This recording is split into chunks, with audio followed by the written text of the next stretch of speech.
Is it on? Yeah. Hey, how you doing? That's Lizzie. Lizzie, look. Oh, who's that, Lizzie? Who's that, Lizzie? Oh, Lizzie. That's Lizzie. Lizzie's my sweetheart. All right, tell you about Lizzie. Lizzie was a foal in 2008. I believe it was 2008. She was about 3 months old, and she had pneumonia.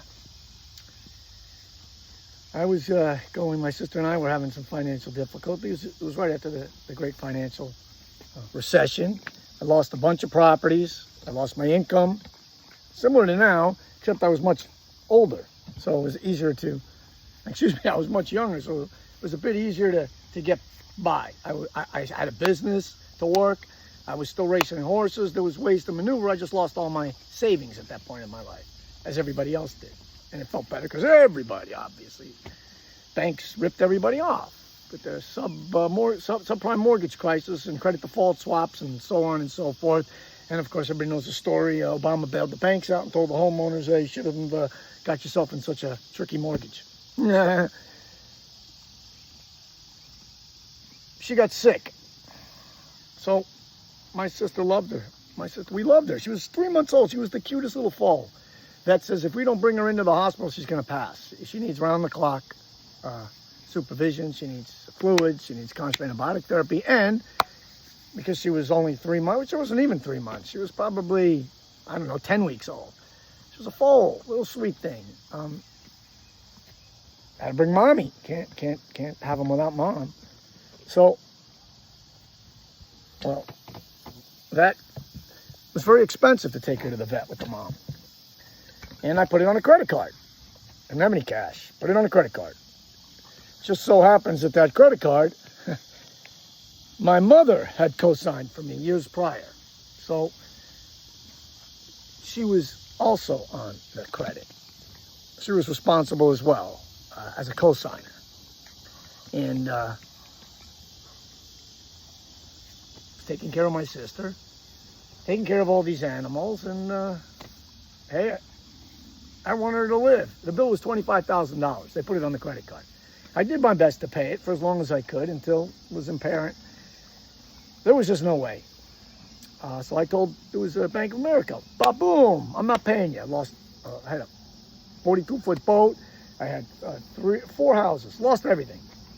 Didn't pay my credit cards. Well, 2 of those credit cards, the one she was on, was in my mother's. She had co-signed it from the, I didn't even remember that she had co-signed at that point. It was like 15 years prior, but she was still on it. Oh, she didn't like that. Hurt her credit score. A couple of banks called her up, threatened her, who knows what they said. She wouldn't talk to my sister and I for over 3 years. To this day, and by the way, nothing happened. 6 months, a year, her credit score was hurt. Nothing happened. Didn't do anything to her. And it went bye-bye. Well, she thought it was the end of the world. She thought it was immoral, on and on, debt. You got to pay your bills, you can't borrow money. But it just never ended. And one of the reasons I guess she's not that close to me today. She still holds it against me. So, but here's my thought. Today she's almost 90 years old. She's got an 8-something credit score. She doesn't use credit. She gets an income, Social Security, and then she gets by. And she's very healthy. Chances are she's going to outlive me. She's way better than me. She's very healthy. My mother doesn't make it to 100. I mean, she easily passes for 75. Anyway, she's all caught up in the whole, she's old, nobody there, no family. Of course, I'd love her to move in here with me, help share the bills. I could do all the things she pays other people to do, and we could, make it work. But she doesn't trust me. She lives down in Palm Beach. I live up here in Gainesville. Long story short, I'm mad. She thinks what I do today, yeah, you're very nice. Isn't that nice? You take care of the animals. But she doesn't listen to me. She doesn't really understand that I'm dead broke, about to be thrown in the street. And these horses turn into mincemeat. That doesn't register. I beg her, can I use some of your credit cards? Please, Mom. I'll do my best to make minimum payments. She doesn't like credit cards. At the end of the day, she'd rather I die than use her stupid credit cards. Well, maybe I open my mouth and I say too many things. I think that's sort of the way to get back at the system, to be quite honest with you.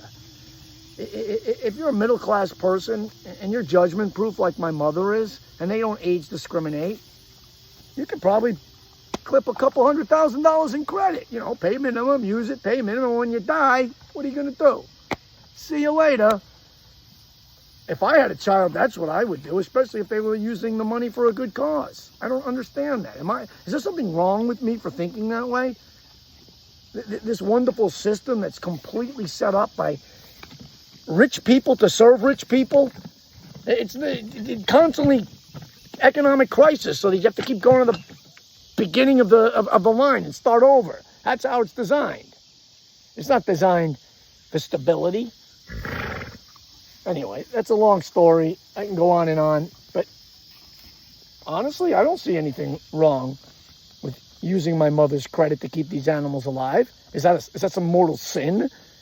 Oh, the banks will have to write that off. They don't make enough. Like, I give a hoot. I care about these animals. Look at them. I care about Commander living his life. Natural lifespan, not turning into a hamburger in Mexico. Yeah. That doesn't matter. She'll never help me. She's brainwashed like everybody else in this country. Kind of sucks, man. I don't know. That's just my thought. I don't really care. Credit. You're 90 years old. What are you going to do with the credit?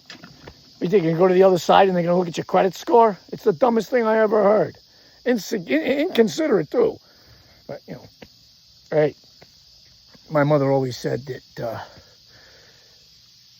I never obey the rules, and that's why I'm in trouble. Sure, that's why I'm in trouble. I got a heart. I spent more than my means. I lived way above my means trying to take care of these animals until the government came in and took all my shit and closed me down. But, you know, somehow I should not try to survive. Just lay down, go to my apartment, get a roommate, and let the state take these animals and kill them. That's what I'm supposed to do? I don't get it.